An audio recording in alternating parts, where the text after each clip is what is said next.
Supriya, your chemistry mentor. So today we are going to discuss few questions from the topic P block elements. So I am starting with the basic concept of P block elements. So I am taking those concepts which are really important for NEET exam. So you already know that only some portion of P block elements chapter is included for NEET exam. So I am taking from the beginning, from the introductory part of P block elements, and I am solving various type of questions based on that. If you solve all these questions with me, then you are really well prepared for your NEET exam. So let us see the questions one by one. First question. See, this is from the basic, as I told you, from the introductory part. I am starting from there and I'll be continuing with the next topics. So, take the first question. So, it is statement type of question. Statement 1 says the maximum oxidation state shown by any P block element is equal to the sum of S and P electrons in its valence shell. So if you take P block elements, you know that the configuration will be NS2 NP 1 to 6, right? So I'll take some particular group, let us say 13th group if I take. So I have NS2 NP1. So 14th if I take, it will be NS2 NP2. And it continues like that. 15th will be NS2 NP3 like that. So here they are talking about maximum oxidation state. So that means here if you consider all these valence electrons, you can see here you have 3 valence electrons, here you have 4 valence electrons. So we are taking the sum of S and P electrons. Here it is 3, here it is 4. So if you have to write it as oxidation state, you are writing it as +3, +4 like this. So maximum oxidation state is nothing but group oxidation state itself or the group valence itself. So this particular statement given here is correct. Next, statement 2 you take. The number of possible oxidation states generally decreases towards the right of the periodic table. So it is given decreases. So here you can see 13th group, then I have 14th group. This is I am going to the right. That means it increased from 3 to 4. Next it will increase to 5, 6, 7, 8 like that. Right. So this second statement is incorrect. So what we can say here is statement 1 is correct, but statement 2 is incorrect. So here you should look at the oxidation states and general electronic configuration, group oxidation state, all these things. Okay, let us take one more. Yeah, here assertion says for heavier elements in the P block, the oxidation state 2 units less than the group oxidation state becomes more stable.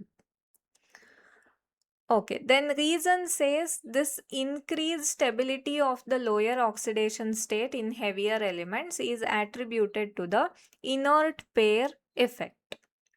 So here you know that in any group, for example 13th group if I take, you have boron, aluminium, gallium, indium and thallium.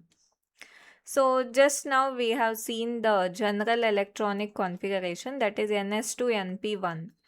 So if any element loses all 3 electrons, then the oxidation state becomes +3. But you know, as you move down the group, these 2 electrons in s orbital remain inert. They do not participate in any bond formation. That is called inert pair effect. So what happens as you move down the group, +1 oxidation state becomes more stable when compared to +3. Okay. So for heavier elements, that means as you move down the group, The oxidation states 2 unit less than group oxidation state. This is the group oxidation state. This is 2 units less than that. So it becomes more stable. That is true. And it is due to inert pair effect. That is also true. So both assertion and reason are true, and reason is the correct explanation of assertion. So here the answer is B. Okay, next. The variation in physical properties like atomic radii and ionization enthalpy among the elements in the same p block group is primarily influenced by. See, here they are asking about the physical properties. Okay, it need not be like atomic radii, ionization enthalpy only. You can take, say, their physical state, melting point, boiling point, anything like that. So it depends on what. You already know that chemical property depends on the valency, right? Chemical property depends on valency or outer electronic configuration. Outer electronic configuration. So you know that in a particular group, okay, in a particular group, say if you take group 13, all the elements will have same valence electrons or same outer electronic configuration. So they'll have same chemical property, right? But you know, when you look at the elements, the physical property will differ a little, right? Say some will be solids and some will be in liquid state, some may be gases, okay? Or their physical appearance will differ, okay? So all these differ because of their overall structure or the overall configuration. That means their inner core electronic configuration will differ, right? So only the outer electronic configuration is same, but inner shells are different. So due to that, their properties also will differ. So it is due to the difference in their inner core electronic configuration. Yeah, next one. Here, assertion says boron, carbon, nitrogen, oxygen, fluorine, and helium are all considered p block elements that head their respective groups with the general valence shell configuration of ns2 np1 to 6. Then reason says helium is an exception to the general valence electronic configuration of p block elements. See, when you consider helium, it is atomic number 2 and the electronic configuration is just 1s2, right? There is no p orbital.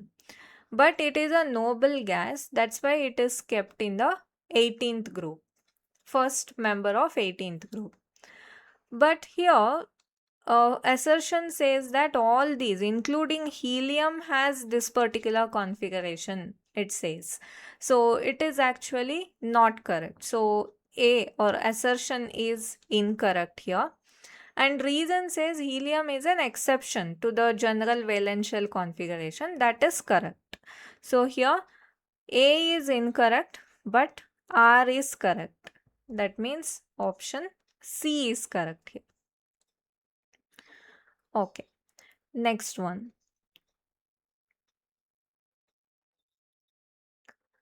Which of the following conclusions can be definitively drawn from the fact regarding the other oxidation states, means other than group oxidation state, shown by p block elements?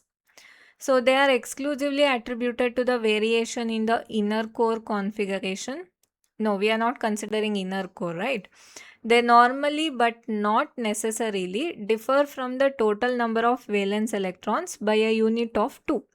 See, here when you consider the oxidation states, so one, you know, there will be a group oxidation state. For example, when I take 15th group, you have NS2, NP3. So group oxidation state will be 5, that is plus 5. And if you take inert pair effect, it will be plus 3, right?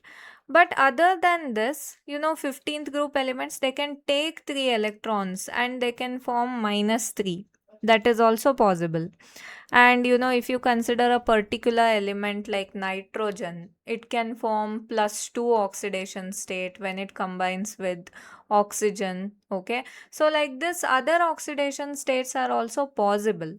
Okay, so they normally but not necessarily differ from the total number of valence electrons by a unit of 2. That means usually we say one is group oxidation, another due to inert pair effect, but not necessary. Any other oxidation state is also possible. Okay, so that is the answer here.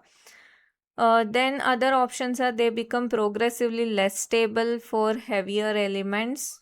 They always differ exactly by 2 units. No, it's not always. Okay. So here B is correct answer. Then one more. How is the group oxidation state of a p block element calculated? So we have already seen this. I've told you that we are adding s and p electrons. For example, if you have ns2 and p5 like this, so group oxidation state becomes +7. Means it is the sum of s and p electrons in the valence shell. So that is option C. Okay, so we have taken these questions today from the introductory part. So that's all for today, students. If you enjoyed this video, please give it a thumbs up, share it, and don't forget to subscribe for more. Thank you so much.